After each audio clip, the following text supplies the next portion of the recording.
NBR complete shutdown কর্মসূচি বন্ধ, আমদানি রপ্তানি কার্যক্রম।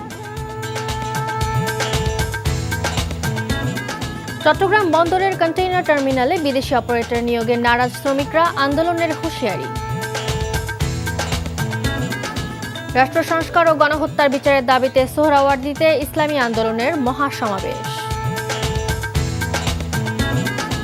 লুটেরাদের কারণে দেশের ব্যবসা বাণিজ্য ধ্বংসের মুখে পড়েছে, মন্তব্য আমির খসরুর।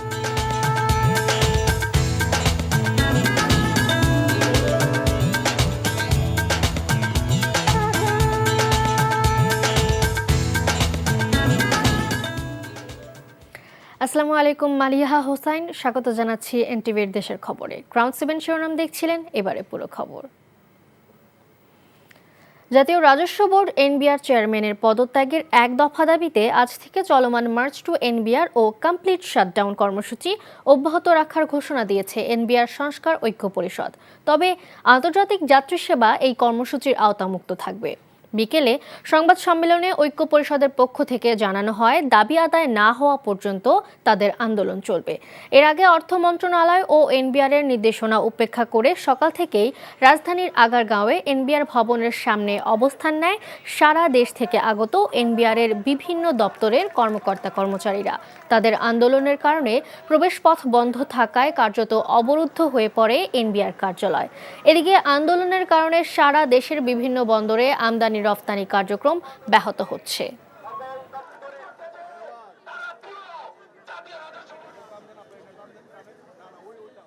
এনবিআর সংস্কার ঐক্য পরিষদ কর্তৃক ঘোষিত 28 জুন 2025 খ্রিস্টাব্দ তারিখ থেকে ট্যাক্স, কাস্টমস ও ভ্যাট বিভাগের সকল দপ্তরে লাগাতার কমপ্লিট শাটডাউন যথারীতি চলবে। এছাড়াও 29 জুন অর্থাৎ আগামীকাল 2025 খ্রিস্টাব্দ তারিখে সারা দেশের ট্যাক্স, কাস্টমস ও ভ্যাট বিভাগের সকল দপ্তর থেকে এনবিআর অভিমুখে শান্তিপূর্ণ মার্চ টু এনবিআর কর্মসূচিও যথারীতি পালিত হবে। এদিকে জাতীয় রাজস্ব বোর্ডের চেয়ারম্যানের অপসারণের দাবিতে চট্টগ্রাম, দিনাজপুরের হিলি ও যশোরের বেনাপোল স্থলবন্দরে কমপ্লিট শাটডাউন কর্মসূচি পালন করেছে কাস্টমস কর্মকর্তা কর্মচারীরা। কেন্দ্রীয় কর্মসূচির অংশ হিসেবে সকাল থেকে তারা এই কর্মসূচি পালন করছেন। কাস্টমস কার্যালয় খোলা থাকলেও কোনো কার্যক্রম চলছে না বন্দরগুলোতে। ফলে বন্দরে আমদানি রপ্তানি শুল্কায়ন হচ্ছে না। তবে কাস্টমস ব্যাগেজ শাখার কার্যক্রম স্বাভাবিক রয়েছে। ফলে পাসপোর্ট যাত্রীদের যাতায়াতে কোনো অসুবিধা হচ্ছে না। বন্দর থেকে আমদানিকৃত পণ্য খালাস করতে না পারায় বিপাকে পড়েছেন ব্যবসায়ীরা। বলছেন, চলমান অচলাবস্থা দ্রুত নিরসন না হলে বন্দরে পণ্য জট ও বড় ধরনের লোকসানের শঙ্কা রয়েছে।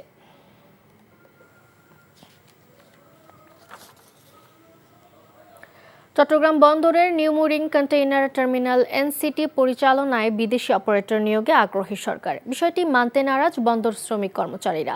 তাদের দাবি, এনসিটি পরিচালনার এখতিয়ার বন্দর কর্তৃপক্ষের হাতে থাকা উচিত, অন্যথায় কঠোর আন্দোলনের হুঁশিয়ারি দিয়েছেন তারা। চট্টগ্রাম থেকে শামসুল হক হায়দারি পাঠানো রিপোর্ট, ক্যামেরায় ছিলেন সুমন গোস্বামী। সম্প্রতি চট্টগ্রাম বন্দর পরিদর্শন করে প্রধান উপদেষ্টা ডক্টর মোহাম্মদ ইউনূস বন্দরকে দেশের অর্থনীতির হৃৎপিণ্ডের সাথে তুলনা করেছেন। একই সাথে বন্দরে গতিশীলতা আনতে নিউ মোরিং কন্টেইনার টার্মিনাল পরিচালনার জন্য দক্ষ বিদেশি অপারেটর নিয়োগের পরামর্শ দেন।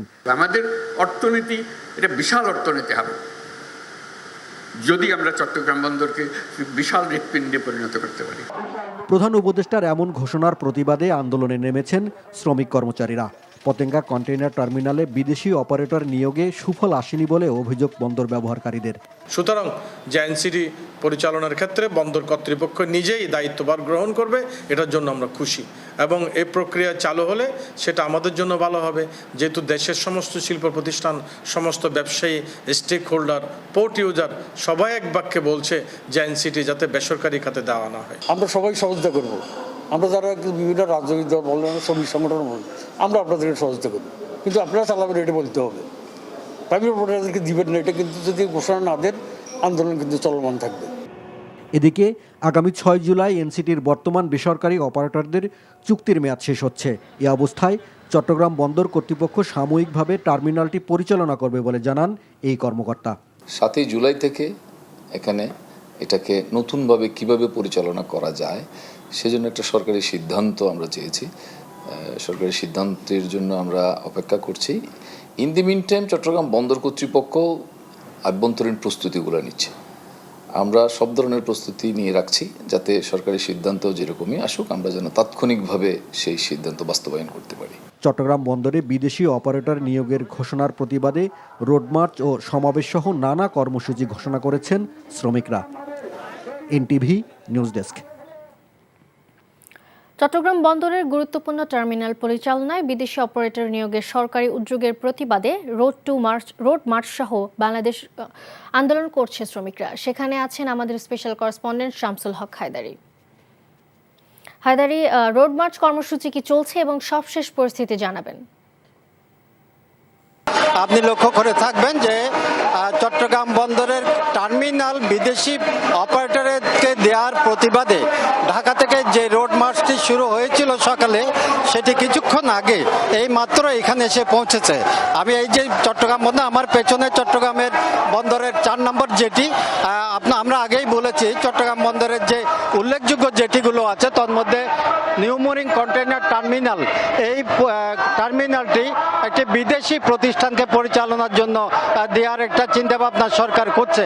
অতি সম্প্রতি তত্ত্বাবধায়ক সরকারের উপদেষ্টা ডক্টর মোহাম্মদ ইউনূস বলেছিলেন যে বন্দরের সক্ষমতার স্বার্থে এবং বন্দরের আরও গতিশীলতা আনার জন্য বন্দরের টার্মিনালগুলো ক্রমান্বয়ে বিদেশি অপারেটরকে দিলে এটা বন্দর আরও বেশি উন্নত হবে। এই প্রধান উপদেষ্টার এই ঘোষণার পর থেকেই চট্টগ্রাম বন্দরের যে শ্রমিক কর্মচারী এবং অন্যান্য শ্রমিক সংগঠন যারা, তারা সবাই এটার বিরোধিতা করছেন এবং পর্যায়ক্রমে তারা সভা সমাবেশ করে যাচ্ছেন। আজকে চট্টগ্রাম বন্দরের সামনে তারা রোড মার্চের একটা বিশেষ সমাবেশ ডেকেছিলেন। সেই সমাবেশ শুরু হয়েছে এবং এই সমাবেশ থেকে কিছুক্ষণের মধ্যে তারা পরবর্তী কর্মসূচি ঘোষণা করবেন বলে আমাদেরকে জানিয়েছেন। মালিহা, ধন্যবাদ আপনাকে। জানছিলাম বন্দরের শ্রমিকদের কর্মসূচির খবর। আনুপাতিক হারে নির্বাচন, রাষ্ট্র সংস্কার, গণহত্যার বিচারের দাবিতে ইসলামী আন্দোলন বাংলাদেশ রাজধানীতে মহাসমাবেশ করছে। রাজধানীর ঐতিহাসিক সোহরাওয়ার্দী উদ্যানে এই মহাসমাবেশ অনুষ্ঠিত হচ্ছে। সকাল থেকেই উদ্যানের দক্ষিণ প্রান্তে ঢাকা ও বিভিন্ন জেলা থেকে আগত হাজারো নেতাকর্মী হাত পাখা হাতে জড়ো হয়। দুপুর 2টায় সমাবেশের মূল আনুষ্ঠানিকতা শুরু হয়। সমাবেশে ইসলামী আন্দোলন বাংলাদেশের আমির মুফতি সৈয়দ রেজাউল করিম আগামী নির্বাচন সহ বিভিন্ন বিষয় নিয়ে বক্তব্য রাখবেন। সমমনা অন্যান্য রাজনৈতিক দলের নেতারাও এই মহাসমাবেশে আমন্ত্রিত হয়ে যোগ দিয়েছেন। মহাসমাবেশের খবর জানাতে আমাদের সাথে সরাসরি যোগ দিচ্ছেন সিনিয়র করেসপন্ডেন্ট নিয়ামুল আজিজ সাদেক। সাদেক, মহাসমাবেশ চলছে, তো এখন আমাদেরকে জানাবেন যে সর্বশেষ কি পরিস্থিতি দেখতে পাচ্ছেন।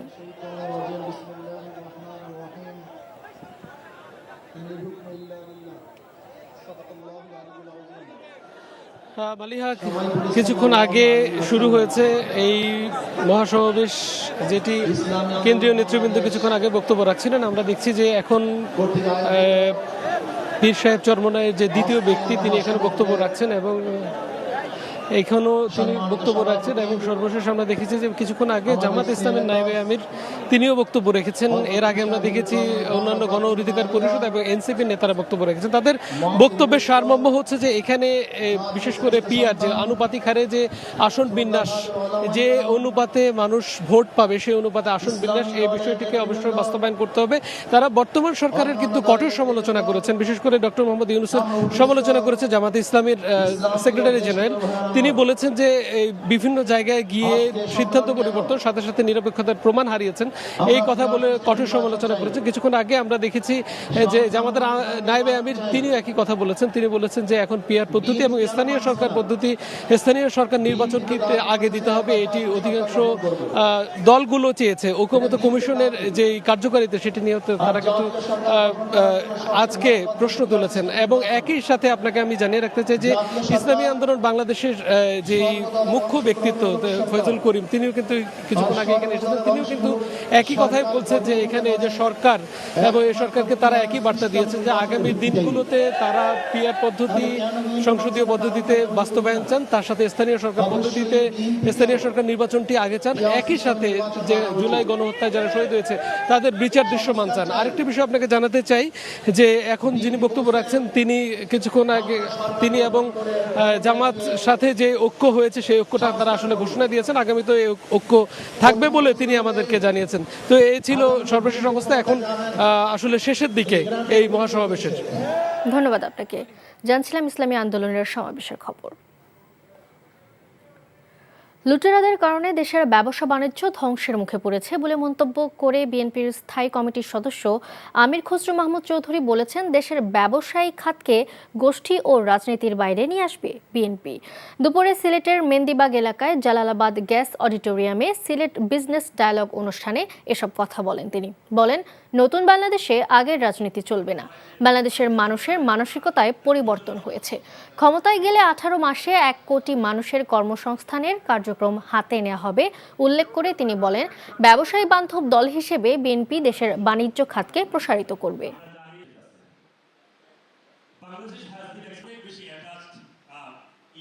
ব্যবসাকে রাজনীতিকরণ করা চলবে না, এটা আমাদের সিদ্ধান্ত, পলিটিক্যাল স্টেটমেন্ট না। ব্যবসায়িক সংগঠন রাজনীতিকরণ করা চলবে না। তবে ফ্যাসিস্টদের দূষণ মুক্ত করতে হবে। এই দূষণরা ধ্বংস করেছে অর্থনীতিকে, লুটপাট করেছে, সাধারণ মানুষ থেকে ব্যবসা কেড়ে নিয়েছে।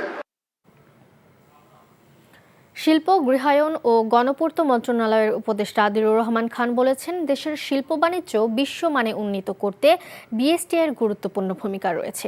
দুপুরে চট্টগ্রামে Bangladesh standards and testing institution BSTI এর নবনির্মিত বিভাগীয় কার্যালয়ের উদ্বোধনী অনুষ্ঠানে তিনি এসব কথা বলেন। নবনির্মিত বিএসটিআই ভবনের উদ্বোধন করেন 24-এর গণ অভ্যুত্থানে শহীদ ফয়সাল আহমেদ শান্তর মা কোহিনুর আক্তার। উপদেষ্টা বলেন, বিএসটিআই ভোক্তা অধিকার সংরক্ষণের পাশাপাশি শিল্প বাণিজ্যকে বিশ্বমানে উন্নীত করতে কাজ করে। এ কারণে বিএসটিআই এর আধুনিকায়নে কাজ করছে সরকার, যার ফলে দেশের আমদানি রফতানি প্রধান স্থাপনা চট্টগ্রাম বন্দর সাশ্রয়ী ও গতিশীল হবে বলে আশা করেন তিনি।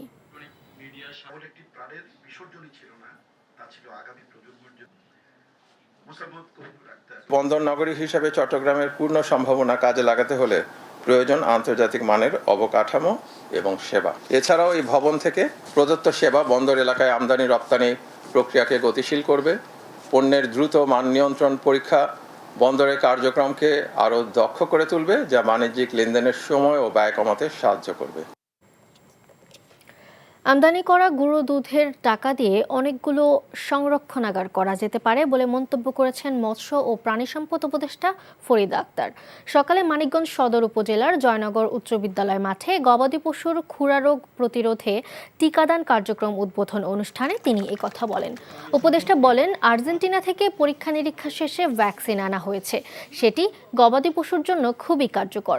প্রথম ডোজের চালান ইতোমধ্যে দেশে এসেছে। অনুষ্ঠানে জেলা প্রাণী সম্পদ অধিদপ্তরের কর্মকর্তারা উপস্থিত ছিলেন। শেরপুরে বেসরকারি একটি হাসপাতাল থেকে এক নবজাতক চুরি হয়েছে। পুলিশ জানায়, পৌর শহরের চাপাতলি মহল্লার বাসিন্দা ফিরোজ মিয়া বুধবার স্ত্রী আবেদা বেগমকে সিজার করার জন্য শহরের ইউনাইটেড হাসপাতালে নিয়ে যান। পরে তাদের একটি কন্যা সন্তান হয়। আজ সকালে কেবিনের সামনে সন্দেহভাজন এক নারীকে ঘোরাফেরা করতে দেখেন ফিরোজের স্ত্রী। ঘুম থেকে উঠে দেখেন শিশুটি তার কাছে নেই। চিৎকারে হাসপাতালের লোকজন ছুটে আসে। খবর পেয়ে ঘটনাস্থলে আসে পুলিশ। এই ঘটনার জন্য হাসপাতাল কর্তৃপক্ষকে দায়ী করেছে ভুক্তভোগী পরিবার। পুলিশ বলছে, অভিযোগ দায়েরের পরই ব্যবস্থা নেওয়া হবে।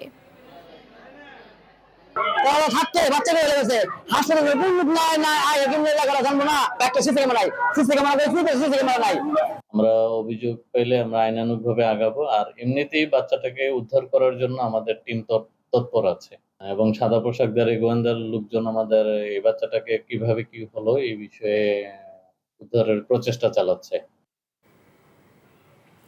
বিএনপির স্থায়ী কমিটির সদস্য অধ্যাপক ডক্টর এম জাহিদ হোসেন বলেছেন, দেশের মানুষ এখন নির্বাচনমুখী হয়েছে, এটিকে কোনো ষড়যন্ত্র করে কেউ দাবিয়ে রাখতে পারবে না। সংখ্যাগরিষ্ঠ মানুষের চেহারা দেখলে বুঝতে পারতেন ফেব্রুয়ারিতে নির্বাচন কত অবশ্যম্ভাবী। দুপুরে মৌলভীবাজারের রাজনগর উপজেলা সম্মেলনে প্রধান অতিথির বক্তব্যে এসব কথা বলেন তিনি। বলেন, সবাইকে নির্বাচন নিয়ে বিশ্বস্ত থাকতে হবে। এ সময় স্বৈরাচার শেখ হাসিনার সমালোচনা করে আরও বলেন, ৩৬ জুলাই আন্দোলন চলাকালে যেভাবে দেশের মানুষকে ফেলে দৌড়ে হেলিকপ্টারে পালিয়েছে, এটি হচ্ছে ওনার পারিবারিক ঐতিহ্য।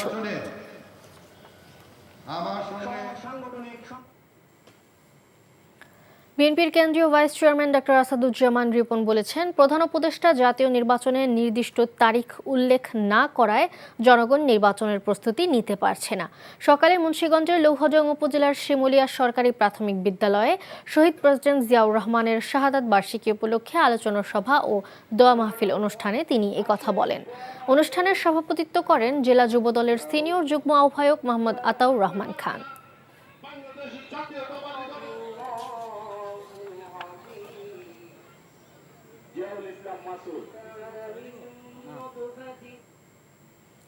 শিক্ষার্থীদের বিক্ষোভ আর তোপের মুখে জাহাঙ্গীরনগর বিশ্ববিদ্যালয়ের সিনেট অধিবেশন থেকে বের করে দেওয়া হয়েছে ৩ শিক্ষক প্রতিনিধিকে।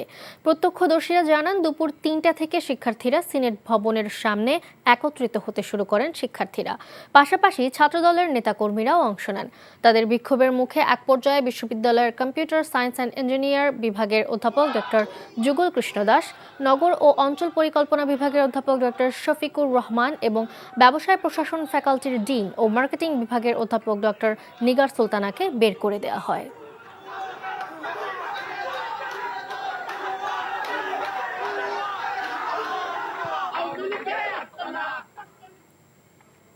ফরিদপুরে শ্রমিক দলের 2 গ্রুপের কোন্দলে আন্তঃজেলা শ্রমিক ইউনিয়নের সাধারণ সভা পণ্ড হয়েছে। পুলিশ ও স্থানীয়রা জানায়, জেলা শ্রমিক দলের ভারপ্রাপ্ত সাধারণ সম্পাদক ও আন্তঃজেলা শ্রমিক ইউনিয়নের সভাপতি মানা শেখ ও আন্তঃজেলা শ্রমিক ইউনিয়নের সাধারণ সম্পাদক গোলাম আজাদ শ্রমিক ইউনিয়নের সাধারণ সভা আহ্বান করে। সভাকে কেন্দ্র করে জেলা প্রশাসক, জেলা শ্রমিক দলের সভাপতি মোশাররফ হোসেন মুসামিয়া লোকজন নিয়ে সাধারণ সভাস্থলে হাজির হয়।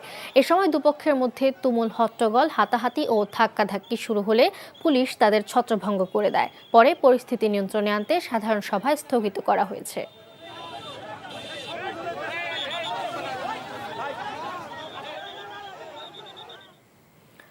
নেত্রকোনার বারহাট্টায় নানা আয়োজনে পালন করা হয়েছে মহিয়সী নারী বেগম রওশনারা পারুলের 54তম মৃত্যুবার্ষিকী।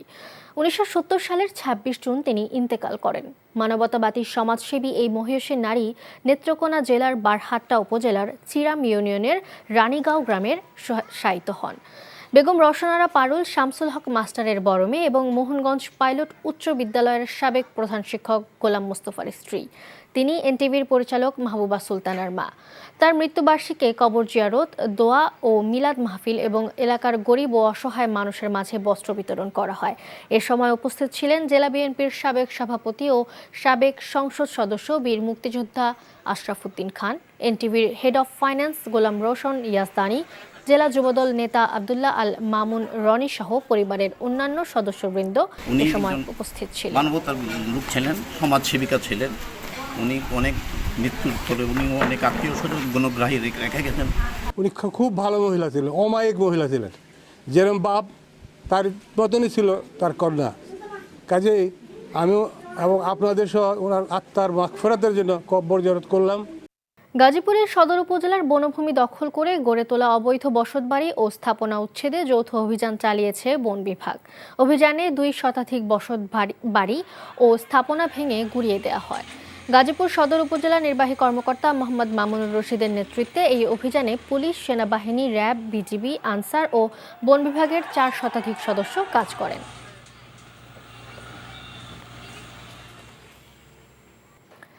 চিকিৎসায় কৃত্রিম বুদ্ধিমত্তা এআই এর ভবিষ্যৎ নিয়ে রাজশাহীতে আঞ্চলিক সেমিনার অনুষ্ঠিত হয়েছে। বাংলাদেশ সোসাইটি অফ মেডিসিন সকালে রাজশাহী মেডিকেল কলেজ হাসপাতাল মিলনায়তনে এই সেমিনারের আয়োজন করে। রাজশাহী মেডিকেল কলেজের উপাধ্যক্ষ অধ্যাপক ডক্টর জহিরুল হকের সভাপতিত্বে সেমিনারে প্রধান অতিথি ছিলেন রাজশাহী মেডিকেল বিশ্ববিদ্যালয়ের উপাচার্য অধ্যাপক ডক্টর জাওয়াদুল হক। সিরাজগঞ্জের যমুনা নদীতে পানি বাড়ায় সদর উপজেলার ভাটপিয়ারি ও কাজীপুরের বিভিন্ন স্থানে ভাঙন দেখা দিয়েছে। নদী ভাঙন রোধ ও স্থায়ী বাঁধ নির্মাণের দাবিতে সকালে সদর উপজেলার ভাটপিয়ারিতে মানববন্ধন করেছে স্থানীয়রা। এ সময় বক্তারা বলেন, যমুনায় পানি বাড়ায় ভাঙন দেখা দিয়েছে, বিলীন হয়েছে নদী পাড়ের বিস্তীর্ণ বসতভিটা। ভাঙন রোধে ক্রসবার নির্মাণ করার উদ্যোগ গ্রহণ না করলে বৃহত্তর আন্দোলনের হুঁশিয়ারি দেয় আন্দোলনকারীরা।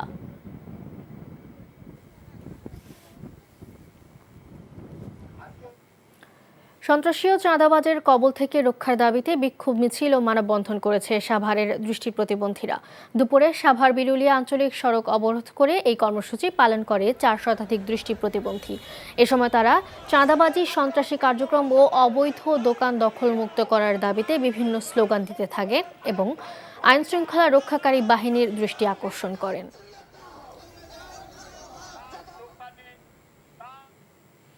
খবর শেষ করছি, যাবার আগে ক্রাউন সিমেন্ট শিরোনামগুলো আরেকবার।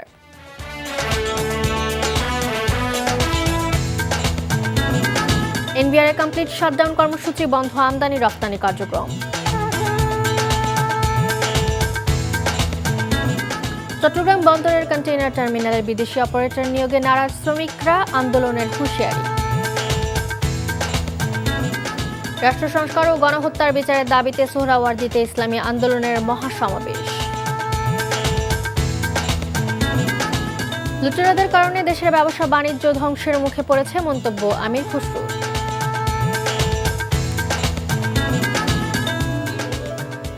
খবর শেষ করছি, এই ছিল দেশের খবরে। এই খবরের ভিডিও সহ আপডেট জানতে ভিজিট করুন এনটিভি অনলাইন www.ntvbd.com। এছাড়াও এনটিভির জনপ্রিয় সব অনুষ্ঠান ও খবরের আপডেট জানতে ভিজিট করুন আমাদের ইউটিউব ও ভেরিফাইড ফেসবুক পেজ।